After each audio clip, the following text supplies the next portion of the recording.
in your word. Looks like we are. All right.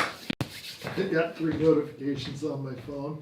One says missed phone call, and then it says Psalms 4:1, answer me when I call you, my righteous God, and then spam detected. Well, come on in. We're about to start. So welcome to Grace Baptist Church, the Adult One Bible Study. We're online today, and hopefully with no microphone problems. And sure glad to have the people that are here in class today, and those that are on their way. And just glad that you guys are online as well. And my name is Norm Ellis. And again, this is Grace Baptist Church, the Adult One Bible Study. We're going to be in Genesis chapter 15 and 16.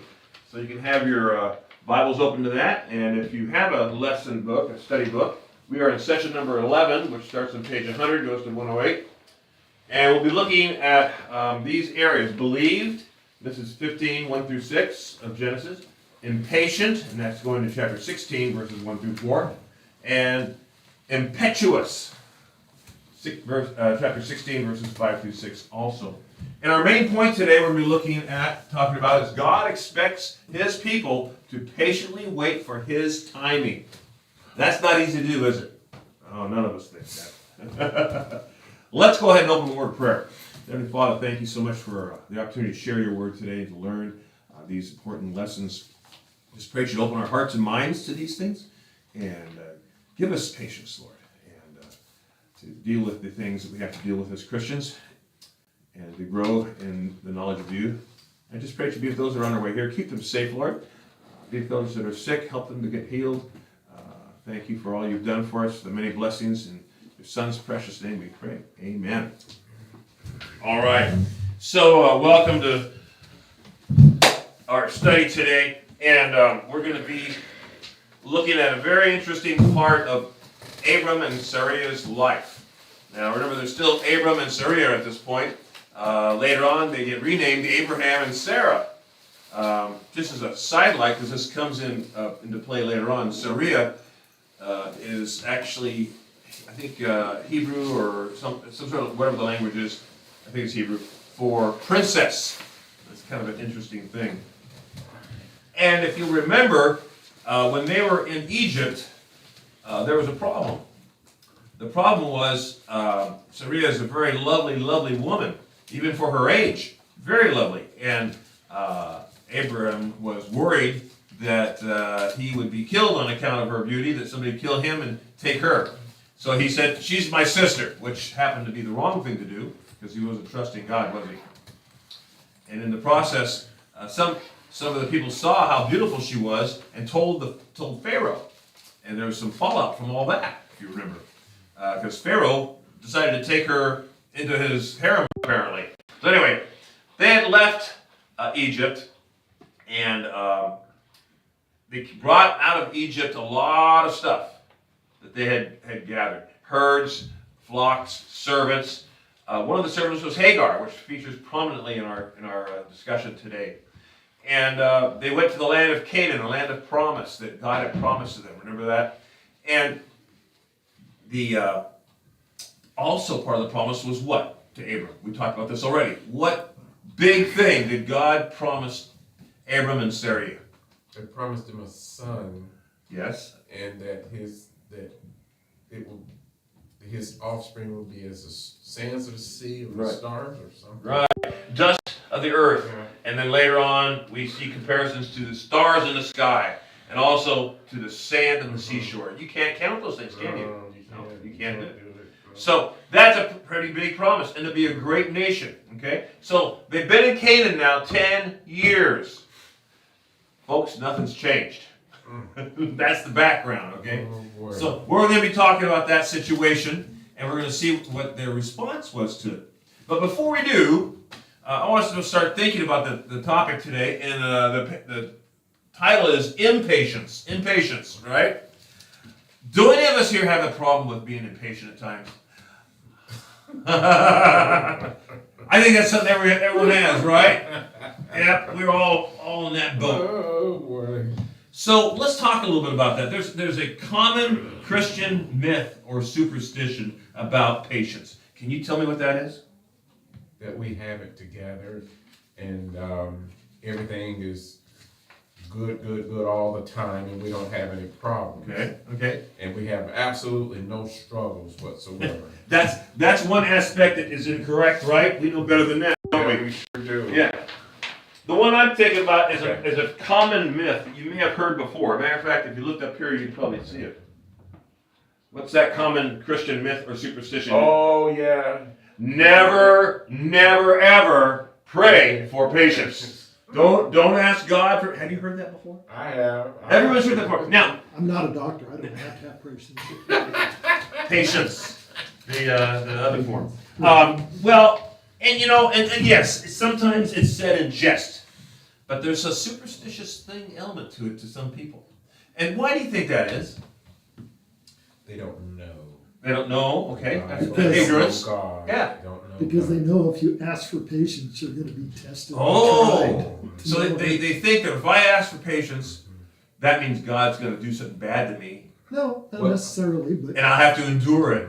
Well, it's To develop the patience that I asked for, right? Isn't that Yeah. basically what I'm talking about? Yeah. So it's fear. Mhm. Fear that God's going to go, Yeah. there, now learn patience. Because what do you think of when you think of patience? The word patience, how about I give you a hint? The patience of Job Job. What happened to Job? lost double everything. Yes, he did, didn't he? Yes. But he was a patient man. And so we're going to talk a little bit about that here. What are some examples of patience? Well, we already named one, didn't we? That was what? One of the characteristics of patience. One of the examples of biblical people showing patience. I should have said that a little more. Let me make sure we're still working here. Yes, we are. Okay. Well, So we mentioned one already. I'm going to put it up here, so we got maybe more than one. Job, right? Right.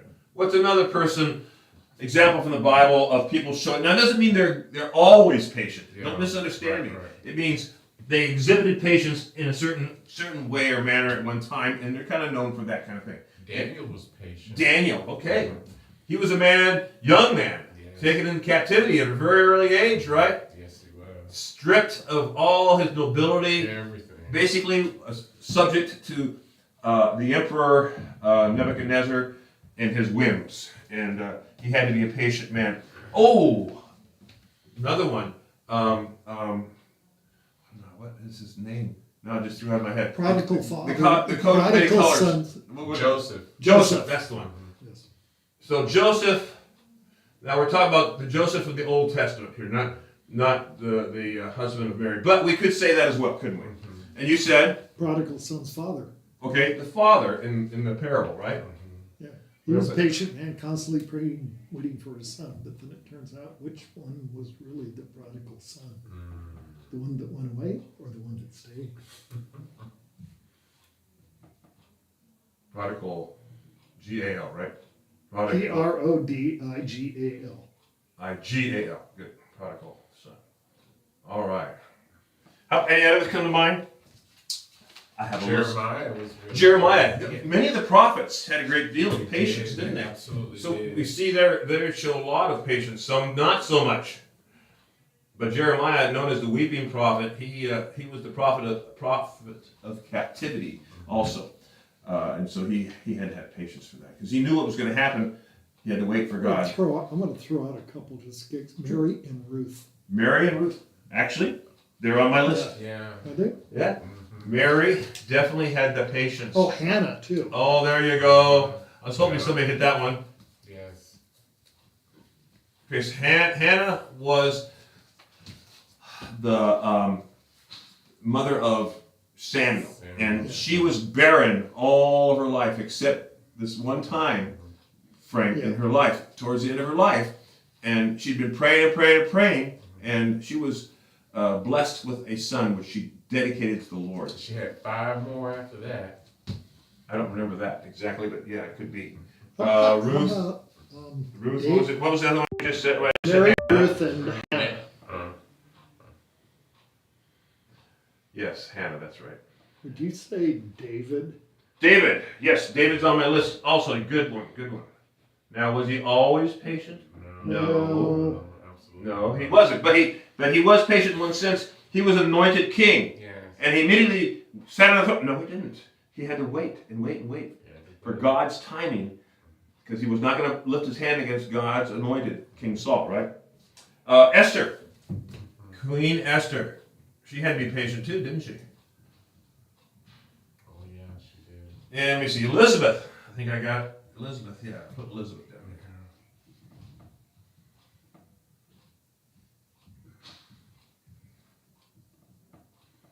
Did I misspell that one? Elizabeth. Could you say Jesus was Oh. patient?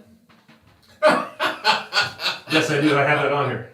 Well, I'm gonna put that right up here, the first spot. I would have never thought that truth. He was a patient person too. Noah. Noah. Oh, definitely Noah. Yes. It took him how many years to build that boat? Took him over 100 years. I think. No. We went through that about 80 some odd years. It wasn't 100 years. Some people think it was 100 years. Let's see. One more. I think I have on here. Paul. Think of all the things he had to go through and be patient in the Lord. And David, we got David in there? Yes, we did. Yes, we did. I had Moses too. Moses, that's the other one. How about Hosea? Yeah, he's one of the prophets also, Hosea. Okay, we got enough. So these are some good examples, right? So what are some core components, do you think, of patience?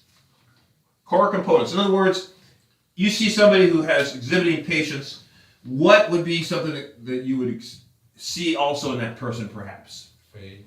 Faith. Okay, good. I like that one. And we're talking about biblical patience to a degree, but you can use it. You can use that for other non-biblical if you want to. Faith. What else? Anything else? So I put faith-filled. They're faith-filled normally. Okay. So let's put that. Oh, yeah, that's better. No, it's a good description. Faith-filled. That's a component. What's another component, perhaps? Now you're Googling it, aren't you? They have peace. Well, Peace. Oh, I like that one. Yeah, that's Peace of God. Yeah, patient people are notorious for having peace of God. I like that. That's a good one. I also have they are long-suffering. They are love-filled many times. They are trusting. That's a good one too. Yes, trusting. They're love-filled many times. Patient Christians are that way. And what was another one I said? Long-suffering. Yes. That's kind of a synonym there for it. Yeah.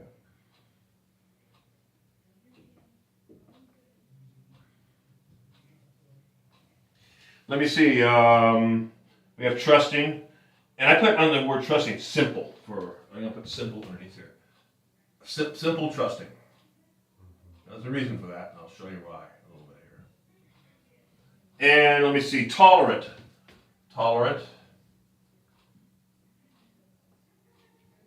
Patient people have that.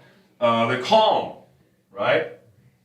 Many times you see that component going with patience. Purposeful. I thought it was a good one. What do you think about it? Yes, because they're focused on righteousness.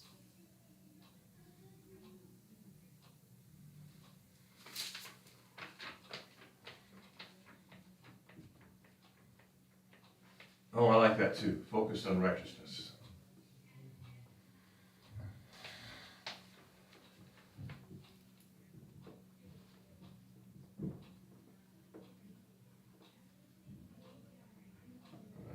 Okay, and understanding. That's another one I have.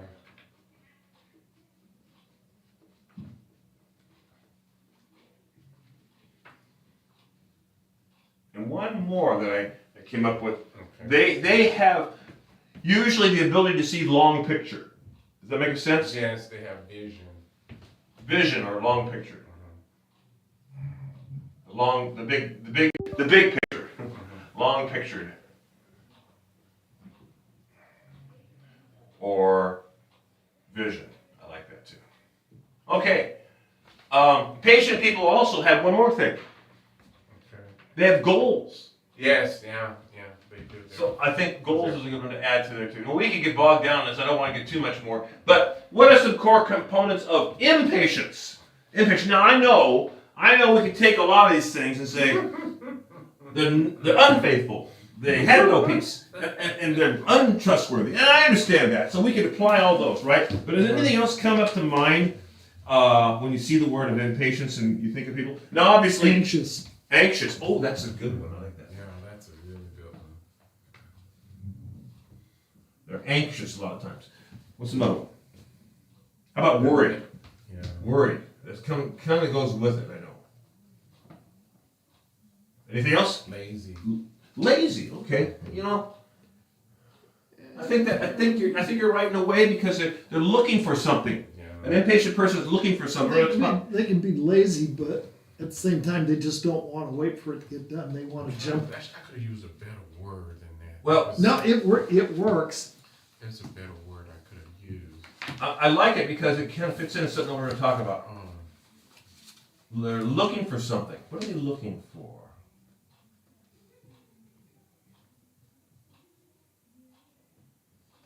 They're looking for shortcuts. They don't want to wait. They want to get to it, right? I got another one. Okay. They're not stable. So they're unstable. Unstable. Yeah, unstable. Okay, and that doesn't mean everybody has these Yeah. things, but they can be. They want to do it their way. Ah, that brings up one that it kind of. Yeah, I can't wait for it to get done, so I'm just going to jump in and do it. I know I haven't got the instructions, but I'm going to go ahead and build this thing anyway. Now I'm gonna put one right after that that kind of goes with that one. What's that? Let's see. Ego. Okay. They're ego-driven many times. Impatient people are, right? Let's see what else. Unfaithful, distrustful. They're restless. I like that too. And like I said, some of them are just anti those. I know that. But they are also they're distrustful, ego, agitated sometimes. That kind of goes with something else. Nervous. Agitated. Agitated. Sometimes impatient people can be those kind of people that they're always upset about something. OCD. Oh, OCD. Well, I could put that up there. just can't That's wait kind for of it to get that's done. kind of not really under their control though. Some of those things that's a psychological thing at times, right? Yeah. So we'll keep that in mind though. Agitated, frustration. They have frustration in their life, right? Yes. Which in a way is the opposite of being calm. But anyway. Well, I want to say miserable, but Miserable. That's Okay. an opposite of one of the Oh, that's okay. core We'll put it up there. components of patience. I was How do you spell miserable? M-I-S. MISSURA. Okay, they can be miserable. That's close enough. Miserable. He's gonna have to make me change it. I was good. No, there's only one S. Just erase it. Just one ace. Okay. M-I-S-E-R. Able. Able, there we go. Miserable, that makes more sense. Okay, there's a lot more we can put down there. We've already spent more time than I probably should have on that. I apologize, but this is important to think about, okay? So, look at this common Christian myth that many people subscribe. I've heard people say it in a serious way. Now, some people say it in jest, but I say a lot of things said in jest are sometimes because you have a little fear that way, right? And so, when you hear never pray for patience, I disagree. I think we should be praying for patience because look at the people who had patience. Yes. Do we want to be like him?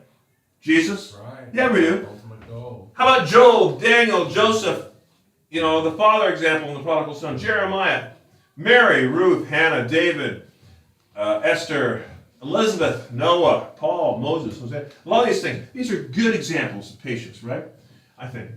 And so I would say, yes, we should pray for patience because look at these components of patience. You have a faith-filled life, peace of God, trusting, love-filled, long-suffering, tolerant, calm, purposeful, focused on righteousness, understanding, long picture, you have vision, you have goals. Are those good things? Yeah, they are. So I want to break that myth. I want to break it in two. Because I've heard that so many times. But anyway, let's go on. We did that, and now I'm going to skip right past these things. I'm not going to do this one because this this project can wait till later, or not at all. Because I like my opening better than theirs. So there. Now, I was going to write something. Oh, that's right. Luke 18. I got to have that handy because I don't have that one out. Luke 18. Hold on just a moment. I'm almost to where I want to be here. When are we going to get to the main part of our lesson? Well, that's a good question. We may never get to it. No, I'm just joking. Okay, here we go. Be patient, we'll get there. Be patient, yeah. Yeah, boy, you gotta have a lot of patience. In our handouts today, let's talk on that just really quick here. Obviously, handout number 1 is what I normally put on the board if I had the room, and you can take a look at that. Well, we refer to a couple of these things later on. Handout number 2, the second handout, is the outline of Genesis, and we're in the last point of this outline for Abraham and God's covenant. So these last several sessions in our unit of study will be focusing on Abraham. So we're like on the second one now. We talked about the beginning of Abraham last week, didn't we? Anyway, so what about the life of Abraham? That's on handout number 3. Handout number 3 tells you different aspects of Abraham. When he was Abram, before his name was changed, it talks about the different references to him there, and also later on, when he was Abraham again, Abraham then, not again. You see the references there. Covenants in Genesis is the last one. We've seen this handout a couple times. It's important because we're in the Abrahamic covenant, the last one in this list, right? And this is where God promised that Abraham would become the father of a great nation. This is really important. That would reside in Canaan. In addition, the entire world will be blessed by his offspring. And so this is where we're at here in today's session, is talking about that. As I mentioned before, they are in Canaan.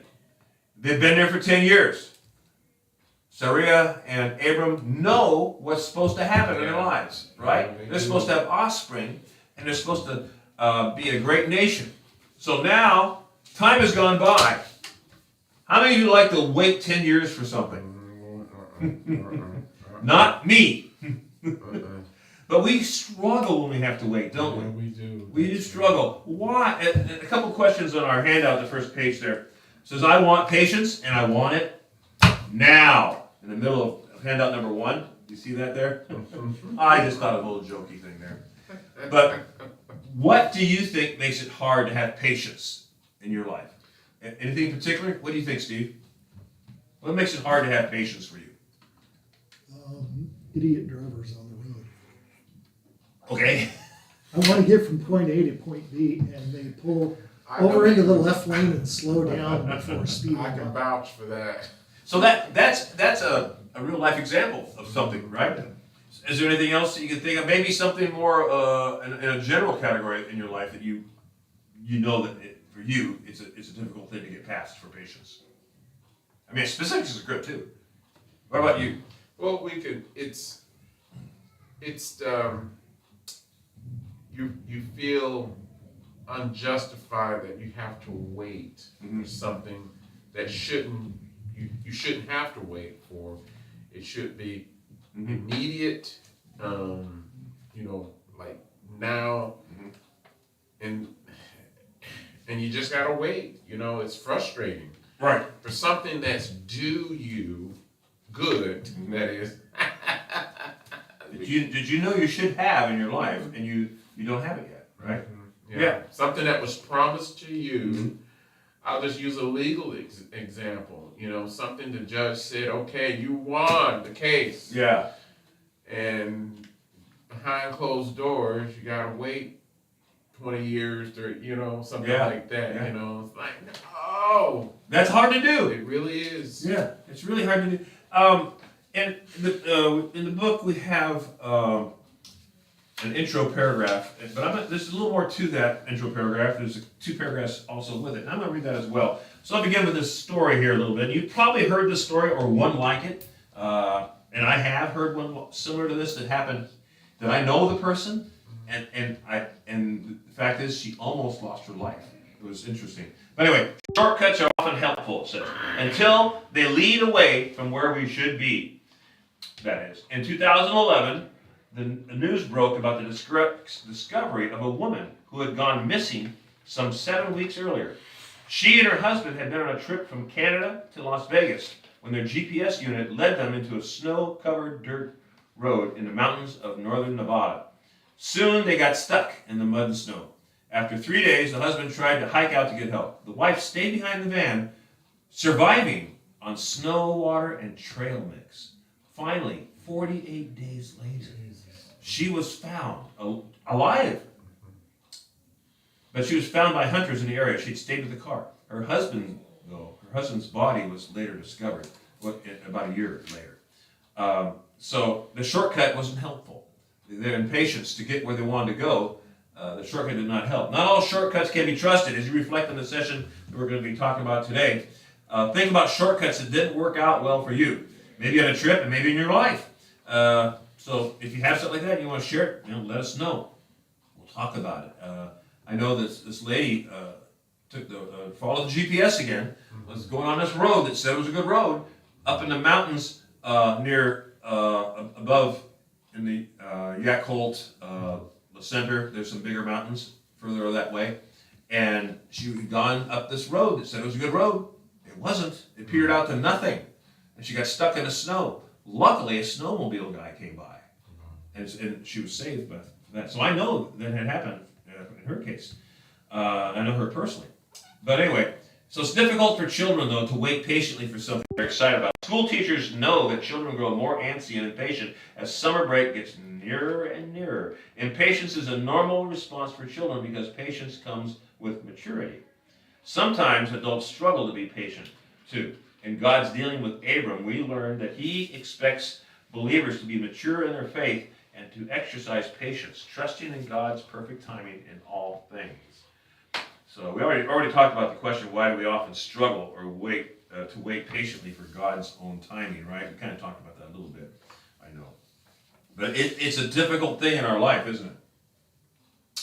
And so we're going to talk about some people that had a difficult time with this as well. Let's look at these verses. Oh, forgot to hand out verses here. Would you like to read a verse for me? There you go.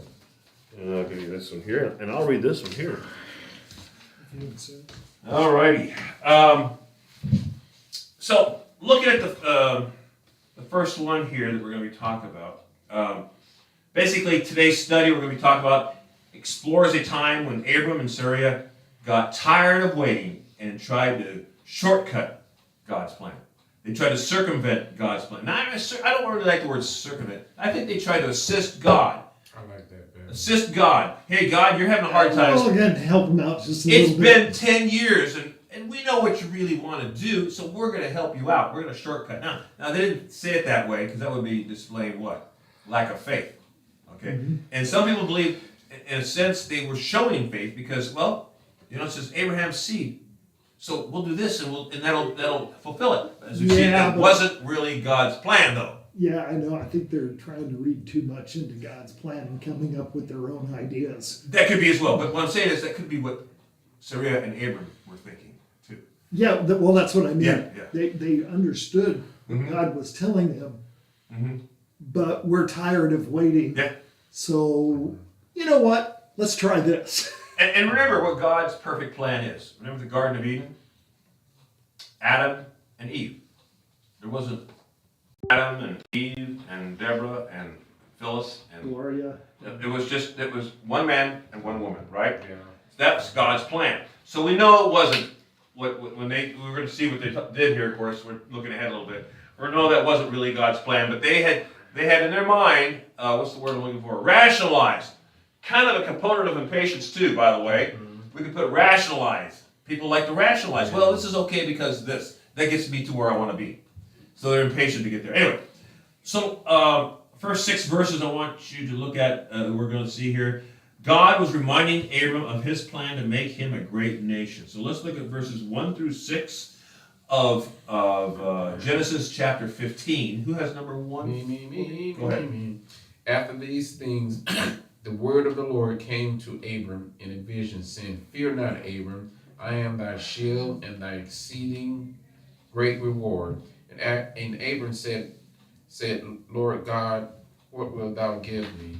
Seeing I go childless, and the steward of my house is Eliezer of Damascus.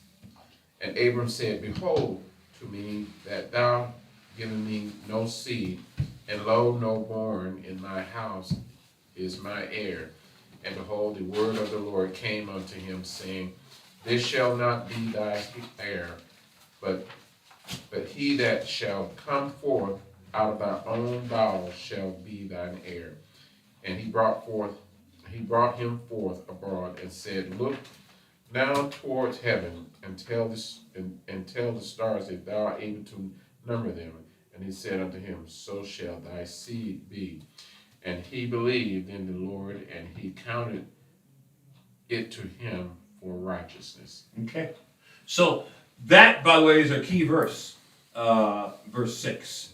It says, And he believed in the Lord, and he reckoned it to him as righteousness. So we see that God knows everything. And he knows that there's coming a time of testing here for Abram and Sarai. Okay? That they've been in Canaan for a while. And the word of the Lord came to Abram in a vision. Now, God gives us so many signs, like you're coming up to a corner. And around the corner is a bridge that goes over a river. And there's a sign that says, Bridge is out. Stop, turn around, right? You could read that sign and say, oh, I better do it. Or you could say, nah, I bet it's not really out. I can make it. And you go around the corner really fast and you end up in a river, right? So God gives us these warning signs through life. He says, don't do these things. Or remember this, so to remind you of this. And I think this is what this was for Abraham. It was a warning sign. He says, don't fear, don't be afraid, right? I'm going to be with you. You are under my wings, if you will. I want to metaphorically say. You can trust in me, basically he's saying, right? I am extending to you grace. And all these things were part of this. And he reminds him who he is, right? And Abram, though, he says, what? Displays a little bit of the problem coming up here in verse 2. He said he's childless. Yeah. And the only person that he has is Eliezer of Damascus. And who was Eliezer, do you know? It's his steward. He was a servant, a trusted servant. Yeah. Some people think he might have been the one that went to find that wife for Isaac. Is it Isaac? Isaac's the next one? Yeah, Isaac. And we don't know that for a fact. But he might have been. But, and Abram said, since you have given me no offspring, no one's born in my house who is my heir. So in a way, what do we see Abram doing here? Rationalizing, and he's blaming God too, isn't he? Yeah. He says, it's not my fault, God. He says, you've not given me the offspring. So he's already portraying something. He's portraying his impatience. There you go. So was Abram a perfectly faithful person? No. He's like us. Just like us. Can we relate to Abram? Yes, we can. I surely can. I'm sure you guys can as well. But God tells him something. He says, this man will not be your heir. You don't have to worry that when you die, this servant's going to inherit everything and be the one that does this. He says, you don't have to worry about that. I'm going to take care of you. He says, take a look at what? He used the example of dust earlier. Last week we talked about that. And now he's using another metaphor from nature, another story, a picture from nature. He's saying, look at the heavens and count the stars. Now, good luck doing that, folks. We talked about this a little bit last week as well. I've been up to the observatory up there in Goldendale, yeah. And you cannot count the stars. And that's just the one sky that we can see. It's an impossible task, right? We cannot do it. I mean, they make estimates all the time. It's amusing to me when they make estimates. But they don't really know. It says, if you're able to count them, it says, so shall your descendants be. In other words, they'll be so numerous, you're not going to be able to count them all. It would be something that you as a human can't do. How many beans are in this jelly jar? Yeah, there you go. But then it says something important there. He believed in the Lord, and he reckoned it to him as righteousness. Now, that term is an interesting term, and I think we have a little more on it here if I can find it. Yeah, it's in the book. Where's my book? There we go. And that's verse 6, you said, right? Let's look at verse 6. Let's look at the verse 6 part here. There we go. Yeah, I was going to read this. God assigned Abram's faith the value of righteousness. Righteousness means right standing. Okay, it doesn't mean you earned it, but you're granted that. Okay, because of what God is doing in your life and what He needs you for, and that you exhibit that faith in Him. It's a combination of things, right? So this statement is not only one of the most significant statements in the Genesis, but the entire Bible is quoted or partially quoted 3 times by Paul and once by James to establish that justification has always been by faith alone. Faith has always been God's standard for righteousness. By grace, God called Abram to Himself for His own purpose, not because he was anybody special. He didn't earn that status, because God wanted for His purpose, right? And He made wonderful promises to him. It was Abram's unequivocal faith in God, His person, character, and promises that alone resulted in God's crediting Abram as righteous. This means that by grace, God assigned Abram's faith the value of righteousness. Saving faith does not look to oneself, but entirely to God. Abram didn't do anything, did he?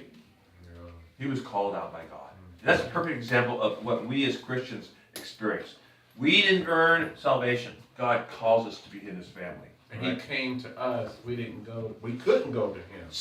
Well, some people mistakenly think they do at times, No. but it's God's unction. It's God's Holy Spirit working in their lives. And over and over and over, the Bible talks about that. Anyway, it goes on to say that construction of the verse in Hebrew indicates that the faith Abram demonstrated here was another occasion in a sequence of events where Abram demonstrated his faith in God. Consequently, this verse takes into account everything Moses wrote about Abram since he introduced him in Genesis 11:27. Nevertheless, Abram did nothing to merit what God did. Instead, his obedience to God throughout his life was an outward expression of his faith in God, corroborating his saving faith, and we see that in James 2.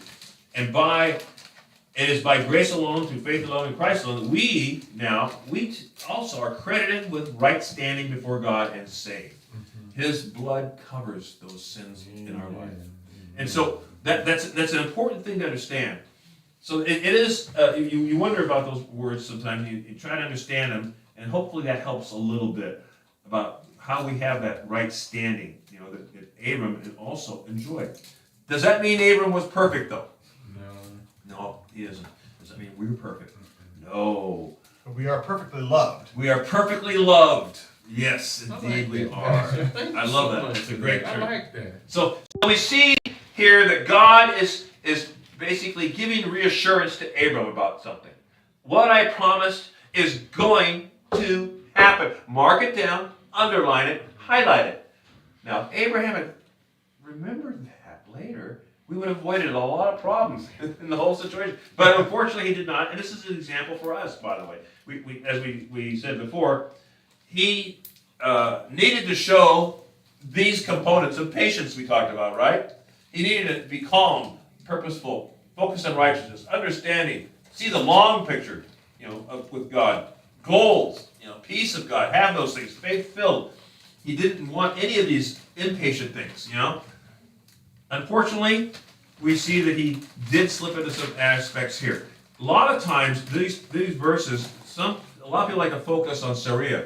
Is that the right I pronunciation? say Sarai. Sarai or Sarai. Later to be Sarah, there's no doubt about that. Yes, the woman to be named Sarah. Yeah. Yes. But a lot of people attributed this next sequence here to her fault. It's her fault. It's her fault. She caused this problem. No, she did not. It was a joint thing. Yeah, it takes 2 for this. That's right. Or in this situation, Yes. 3. And She came up with the idea, and Abraham went along with it. Yeah. But we see the same thing happening in the Garden of Eden, didn't we? Yes. This woman that you gave me, wait a minute. I don't think anyone twisted his arm to take a bite out of that fruit. Right. Nobody did. And most biblical scholars believe that that Adam was right there next to Eve, right Eat near this her. apple Her while they sleeping. Says he was Heard- with her. with her, yes, was right nearby, had heard what was going on, knew what was going on, and was, yeah, that sounds good too. So we cannot blame just Eve as well. But anyway, just saying that to lay the groundwork for our next part here. So it's been 10 years. God promised all these things to them. It hasn't happened. Human nature is what? Creative. Impatient. And, well, we talked about shortcuts. You missed the part about I shortcuts. just missed it, yeah. We like to have shortcuts sometimes when things aren't going the way we want, right? So in the next 4 verses, I want you to listen for Sarai's plan to help, quote unquote, God. Okay? How is she going to do that? Let's see. Number 2. Who is number 2? Do you want to read number 2, Matthew? I would be happy to. I've got my Bible open. Tell me the verses. 16, 1 through. You don't have number 2. This is 2. I don't, there's no number on this. Oh, there should be. Right Oh, next 3. to the thing. Yeah. Oh, 3. Sorry, you're right. I'm looking for I did not mark it like I usually do. You're right. Because this time I didn't have to change any of them. Genesis 16, 1 through 4. Now Sarai, Abram's wife, had borne him no children. And she had an Egyptian maid whose name was Hagar. So Sarai said to Abram, Now behold, the Lord has prevented me from bearing children. Please, go into my maid. Perhaps I will obtain children through her. And Abram listened to the voice of Sarai. And after Abram had lived 10 years in the land of Canaan, Abram's wife Sarai took Hagar the Egyptian, her maid, and gave her to her husband Abram as his wife. He went into Hagar, and she conceived, and when she saw that she had conceived, her mistress was despised in her sight. A lot going on in these verses here. So, like I said, God put the warning sign. He said, the bridge is out, be careful, right? And apparently, that's okay. We're going to find something else to do here. Because apparently God needs some help. That's what they're thinking. You know, they waited several years for God to fulfill his promise. Yeah, I mean, So- 10 years is long enough, right? I mean, so clearly he was waiting for them to take creative action. Yeah, that's how it should not work. But anyway, she was still barren. She did not have any children, right? And Hagar was this Egyptian slave or servant that they had acquired while they were in Egypt. And so, Abram's seed. Well, if Abram goes with Hagar and has a child, and I could take that child to be my own at that point, then we can do what God wants. That's obviously, that's the missing component, right? It's a way to fix it all, right? That will fix it all. Human inability overcome by human ingenuity. Yeah. This would be called a surrogacy, as we know, right? A surrogate mother. And I was going to say there are examples of that we know of in culture today, and actually in the Bible. Being unable to have children, especially unable to have children, especially back then and today as well, is a stigma that many women and men, because they can't do that either, they have in culture, right? However, Sarai's plan was not completely uncommon in that day. Can you think of a really, really good example in the Old Testament of that being used? Surrogacy? Well, this similar thing. You're talking about the grandkids? Talking about, well, I can't have kids. Here, take my servant. It'd be the grandkids. They learned from their grandparents. Oh, yeah, I see what you're saying. Yeah. I think the name Jacob comes to mind. Remember Jacob? He had 2 wives. Now, that wasn't God's plan either, by the way. But when he started having children, one of the wives was barren. And she said, well, this is not right. Hey, I've got this handmaiden. I forgot which one it was. There's 2 of them. Yeah, I can tell you in a moment. Anyway, she said, take my handmaiden also then, so I can have children that way. Yeah. And then the other one Leah stopped having children, and she said, take my handmaiden and have some children, and Jacob did also, by the way. And so they ended up with 12 sons, and probably some other daughters that we don't know about, through that arrangement. So it's not an uncommon thing. Does that mean it's a right thing? No, because the institution of marriage is for one man and one woman, and it started out that in the Genesis. And everybody that had more than one spouse paid for it. Even There was problems in those Yeah, families, yeah. yes, and more than that, it's kind of ripple effect through As smart history. as Solomon was, he fell into that trap. So Very much so. Rachel's servant was Bilhah. Bilhah, and there. it was Leah's servant that was Zilpah. Zilpah, that's right. The 4 mothers of the Israelite nation, if you will. So they did that similar thing. Anyway, but Hagar said, said, basically, hey, go ahead and take my servant lady, right? And now Abram had a choice here. He had a choice. He could do one of two things. What's the first choice he could have done? We know what he did do. Or he Said could've- no. He could have said no, but he didn't, right? He didn't. He could have said, and he did say yes. That was his two choices, right? Now, he just had that warning sign. We don't know how much time before that. And God knew this was coming a time of testing, and he failed the test. So he was out, right? So he was I out. think- No, I think no. if Sarah, God's if he faithfulness would have told endures. Sarah no, I think she would have went along with that Yeah. because she was frustrated just as much as he was, but looking for leadership Yeah. in this situation. I forgot. There was a third choice too. Okay, what's the third choice? Wait. Abram could have asked God. Yes. Of course. And you're right. He could have waited, Yeah. but he could have asked God, "Hey, God, is this part of your will? Maybe I missed something. Can you clarify it for me?" And God would have told him, just like I told him before. Probably in a vision, say, "No, that's not my plan. Just be patient. It's going to come." He didn't do it.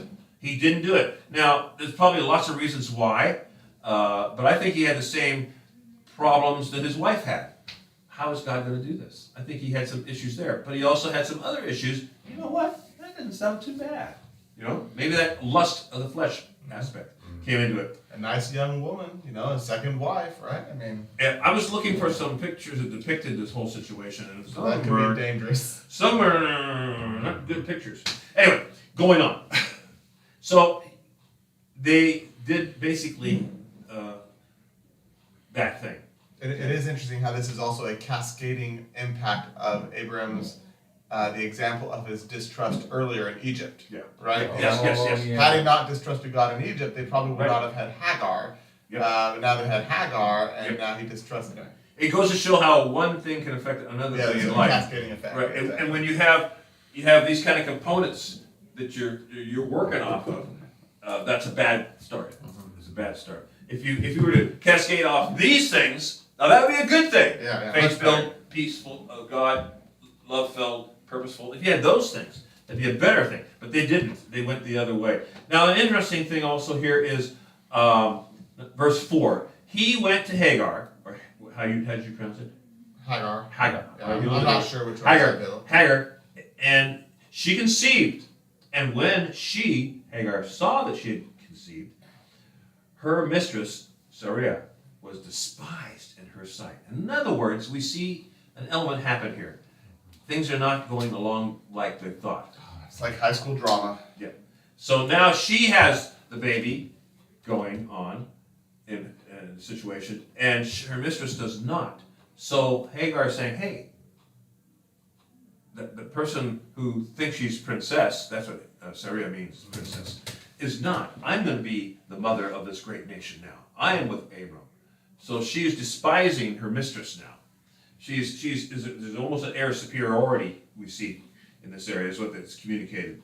Yeah, you think you're all that, but look who had the holy seed with your That's right. husband. It wasn't That's you, right. was it? Nope. You can tell that God loves me more than He loves you. You can imagine all the drama and all the pride that would come out in a very Yep. unhealthy way. And that's what was going on. So, question asks is, what are some things in culture that are widely accepted but still violate God's plan? Now, we talked about some things in the Old Testament. What about in our culture today? I think that's what it's talking about. What are some things in our culture that are widely accepted, not wildly, widely accepted but still violate God's plan, do you think? We got, I don't know, I don't want to use the word shacking up, because that's very Immoral behavior. Immoral behavior. Yeah. Mhm. That's definitely something that's accepted, isn't it? Yeah, it's very much accepted. Uh-huh. And you're neglecting their children. Children today are looked upon as something as a burden, Mhm. and that's not in God's plan. How about abortion? Is that also something? Mm-hmm. Yeah. What's maybe drug and alcohol abuse? You think that's something God would want? No. Anything else come to mind? Several things like that, right? Yeah. So, how did Abram respond to Sarah's suggestion? So he went along with it. He went along with He it. didn't hesitate either. I mean, it just shows you that at certain times, anyone is going to be in a weakened state or not thinking correctly or not being in tune with God at the time, and they'll fall, apparently, right? Now, does it mean we should fall if we give an opportunity? Oh, Abraham did it, so I can do it, right? No, we don't use that for justification at all. But we as Christians also must safeguard accepting shortcuts to God's plan. This was a shortcut that Abram and Sarah both thought would work. Well, 10 years gone by, nothing. Let's help out. Let's help out. Let's do a shortcut because we're going to get there doing this now instead of having to go this way. Because they are impatient. I think impatient was one of our components here. It's not. Oh no, it's what they had. Excuse me. It's what they had. The big concept. The big concept. Yeah.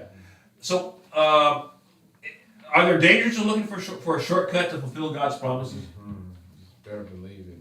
Yes. And can you think of any other examples, perhaps, of spiritual shortcuts? Yes. Well, when he tells us, he told me to wait on something, better yet not to do something. And I rationalized, a chance like this won't come all the time, you know. It was this car. Of course it was a car. And I went ahead and bought it. Yeah. I literally paid for it. So Over and over, paid for I it. got rid of it. Yeah. And it was a relief to get rid of it. You can think about like a biblical example, Moses killing the Egyptian who was leading the slave, taking his own plan. See, how can I stop the Egyptians from persecuting? I know, I'll kill this guy and bury him in the sand.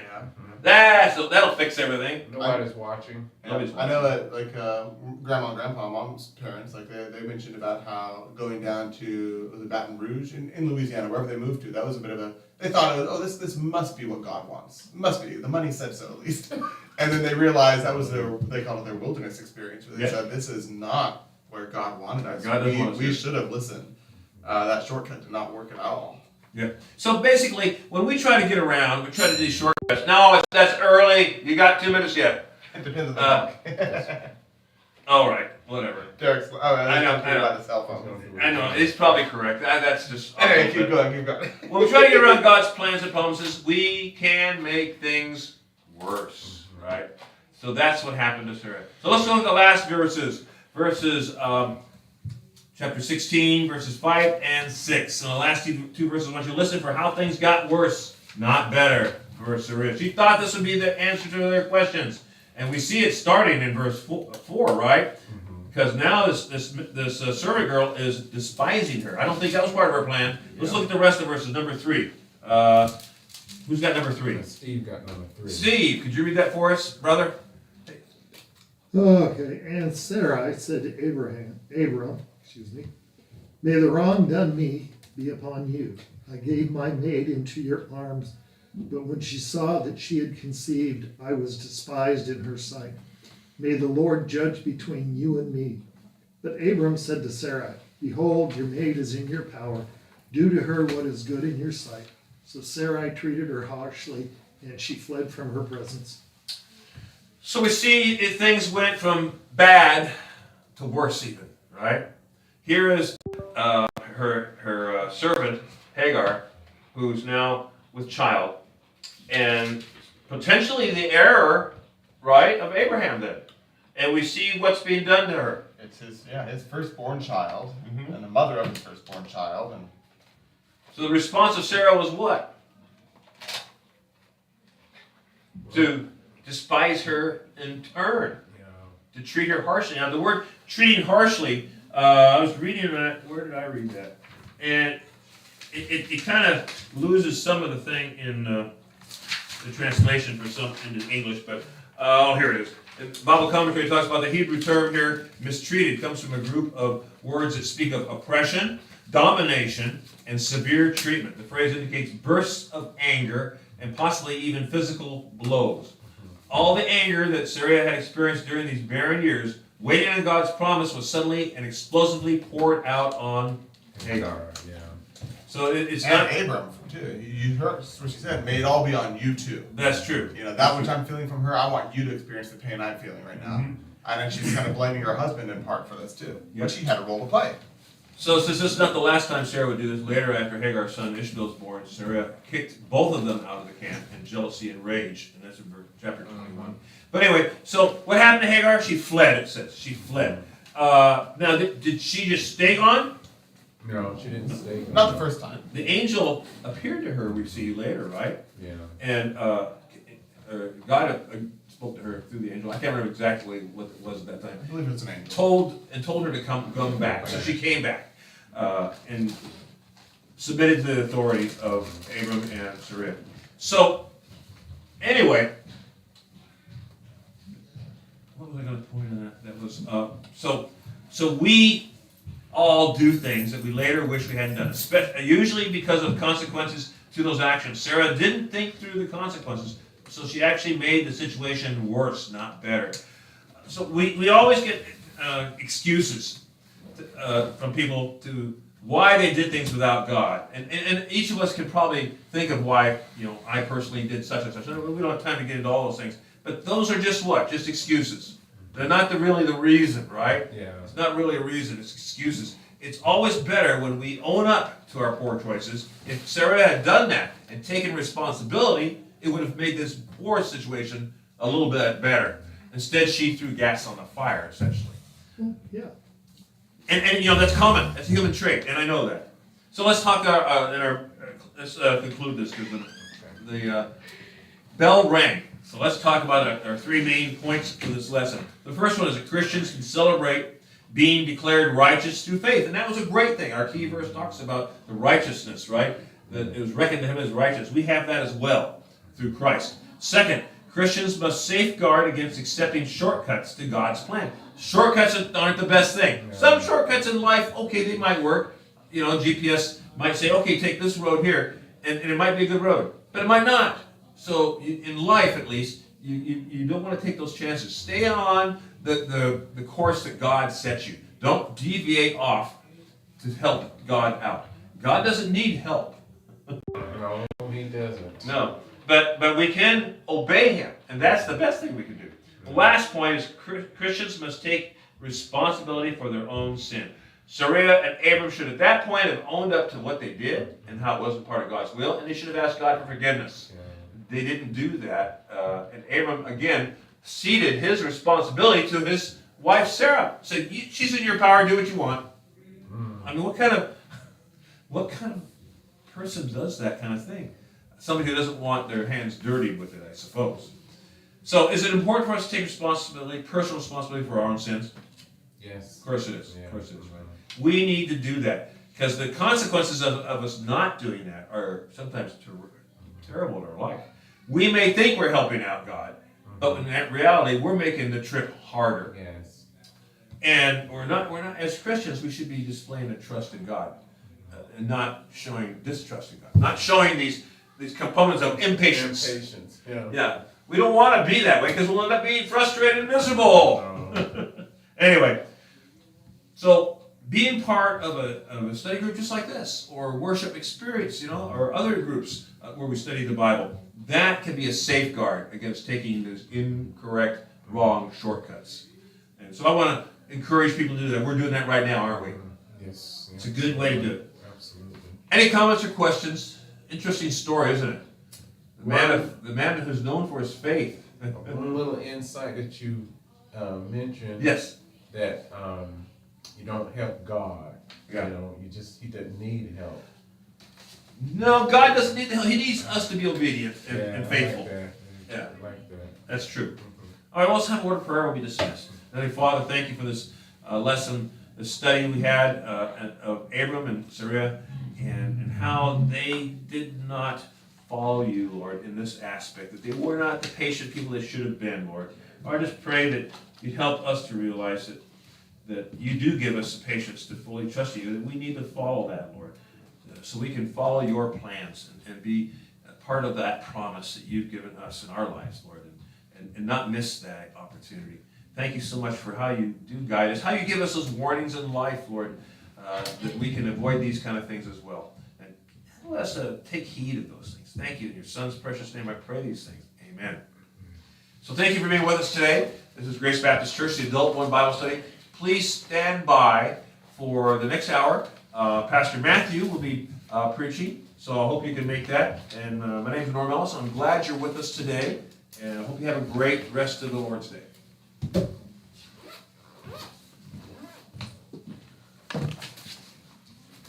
Steve, I wore it today. You did? I did. How was it? It's nice. It really feels nice. It's a good jacket. Yeah, it's- Carhartt makes a fine jacket. Oh, boy, they're talking